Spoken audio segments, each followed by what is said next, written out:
What's good, y'all? Welcome back to my channel. So today is Vlogmas day 6. So I thought that since today is a Sunday, let us talk about the true meaning of Christmas.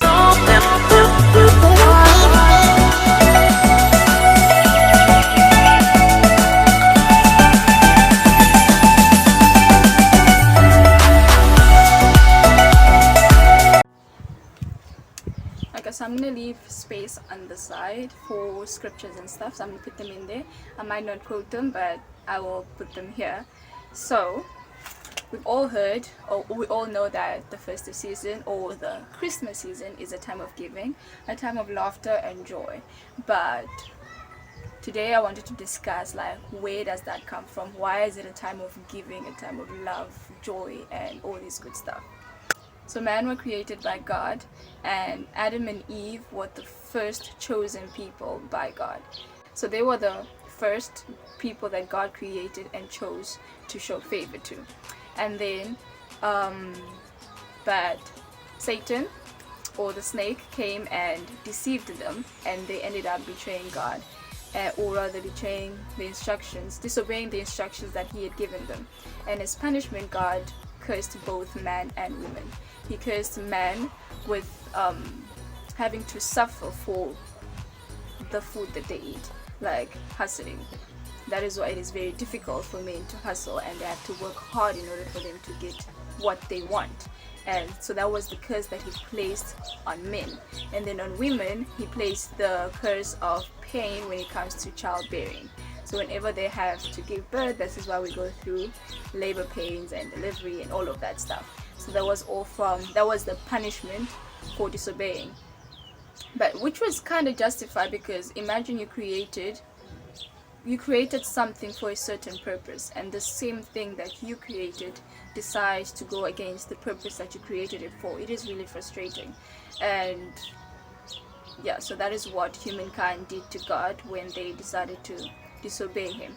And that curse that he placed on them did go on for generations to generations, and that's how sin was given birth to, or was introduced into the world. So now, as human beings, we all have a sinful nature. We all are prone to sin at some point, one point or the other. So because of the sinful nature that we now adopted due to our ancestors, we became impure. Impure meaning you have sin within you, or you are prone to sin. So we became impure, and so everyone who's born from an impure person continues being impure. Or yeah, pure person gives birth to pure people, impure gives birth to impure, because it goes on and on. It's given from generations to generation, just like genetics. So the impurity was also given, so the human race is impure. But with this punishment in mind, we need to remember that God still loved us. He is still our creator. So, and he did create us because he wanted us to be a part of his creation, if I must say. Because I don't want to say part of his life, because he's immortal, but yeah, you get the gist of it. So he loved us, and even though he needed to punish us for the sins that we do, or for our sinful nature, he still loved us so much, and he didn't want to see us perish, because at the end of the day, we are still something that he created, and he loved it. He didn't create us out of spite. When he created us with love, and he couldn't ignore that love, even though we upset him and we disappoint him time and time again. So the only way for him to save us from this punishment, or from death, God had a sacrifice had to be made, and he decided to sacrifice his own son, and so that by sacrificing his son, whomever believed in him, we were able to get life and eternal life. And this sacrifice was foretold from a very long time ago, that a king will be born who's going to come and save the human race, so that we will be able to get a chance at eternal life, a chance at paradise, a chance at a life without troubles, the troubles that come with having sin in the world. For example, if there wasn't sin in the world, then we wouldn't have to cry, we wouldn't have to stress, we wouldn't have anxiety, we wouldn't have depression. But it is because of the sinful nature that humans have And it's not that everyone sins on purpose. Yes, sometimes we feel like obligated to, sometimes we don't know any better, but it is because of the presence of sin that the world is the way that it is, that the world is kind of like a not very pleasant place to be. It is not that God made it that way, it's the humans, us, who made it this way. And so God is trying to change that and give those who want a chance at a good life, a chance whereby you don't have all of these negative things. Like let us all have that opportunity to have that, and by doing so we need to follow Christ. So yeah, so God decided to sacrifice his only begotten son. The way that I understand this type of love, or when I first got overwhelmed by understanding the type of love that this is, was when I became a mother. And I think a lot of parents can relate to this. So what God did was he took his son.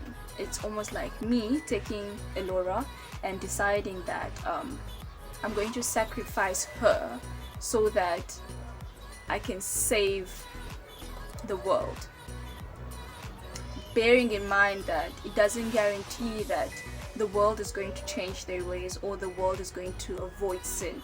Like, I didn't sign a contract with them. I'm just giving them an opportunity so that if they want to change, they can change. So it's almost like, I love you so much, I'm giving you the chance by sacrificing my own child so that you can save. And at the end of the day, it's not even like a binding contract that if I do this, you will have to change, you will have to become better, you'll have to be a good person.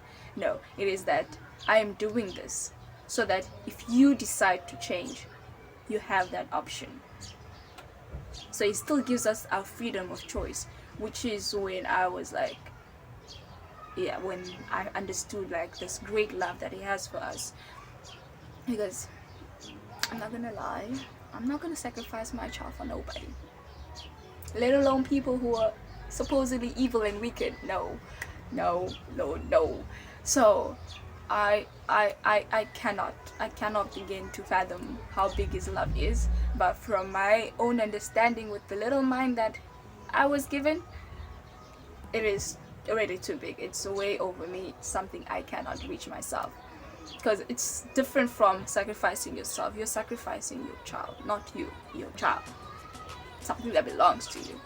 So yeah, so in essence, Jesus was born to give us hope and encouragement, right, and opportunity. And he also died so that we could have life as well as purity. So because he was such an innocent person, he was a God who became a human so that he can go through human nature. It had to be a human sacrifice. So he left his heavenly throne to come down here and give us a chance at life. And that is why it is called a time of giving, because nobody can, it is the greatest gift of all. So in showing appreciation for the gift that God gave us, we decided to the Christian community decided to commemorate, I'm not sure if I'm saying the word correct, commemorate the day of Christmas. They decided to choose that day so they can like just remember this great gift, like just celebrate this great gift. It's not to say that you shouldn't be celebrating or remembering this day every day of your life. It's just a day to celebrate, like you just chill, leave everything aside, nothing comes in your way, and you just take in the gift that God has given you. And in showing appreciation for this gift, you decide to share with others by giving to others what you can give. And this is why we give gifts. You can visit people, you can show charity, you can also acts of services. It doesn't always have to be gifts, but it's a time of giving, just time of bringing joy and laughter, because when the human race was given this opportunity to choose between life and death again, it was something to celebrate. I mean, imagine you had a deadly disease and you were told that you were going to die, and just before you are about to die, or the day before your dying date, they tell you that no, you will be leaving. you'll be living for another, I don't know, 20 years or so. For someone who's accepted that they're about to die, that is a blessing. That is a huge blessing. So Jesus was born to be a king, and he was born from a virgin, and I believe that that is because it was to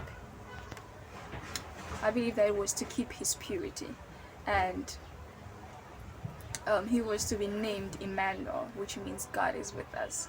So bear in mind that because he is Emmanuel, he is still with us, and he will always be with us. From that day when he came on earth, the day that he was born, he became with us, a part of us. So he's always here with us in spirit, and soon he's gonna be here physically. But yeah, that is it. So that is where the true meaning of Christmas comes from. The gift of the spirit of giving is from the gift that was given to us as humans. And yeah, if you haven't already, don't forget to subscribe to the channel, give this video a like, comment down your comments or your thoughts, your opinions, and any suggestions, because I'm running out of suggestions of what I should be doing. But yeah guys, I'll see you guys in my next video. Bye.